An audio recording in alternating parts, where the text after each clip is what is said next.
There is an excellent passage of Tim Wigmore's book on the history of Test cricket, where it goes into detail on some of the top batters and how they actually became great as batsmen.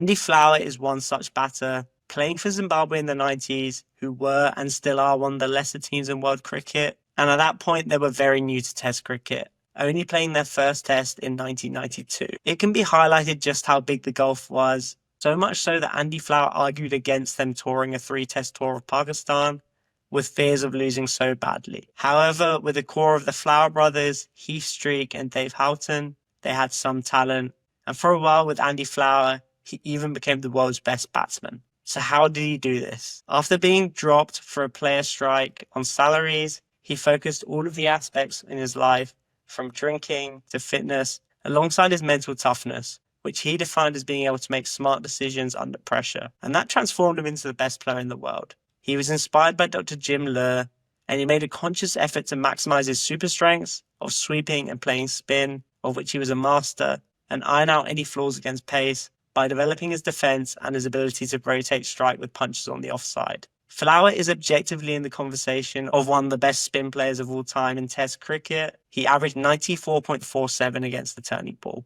However, his most curious method was a method of self-hypnosis, a method he learned from squash legend Jahangir Khan. Andy Flower would record himself saying that he can slow down the ball and that he could alter the flight path of the ball, which he would listen to on repeat on his Walkman whilst he slept. Whilst I think it shows what Flower was like as an individual and his intenseness, as he displayed during his head coach stint with England, it also shows you the level you need to go to become an elite sportsman.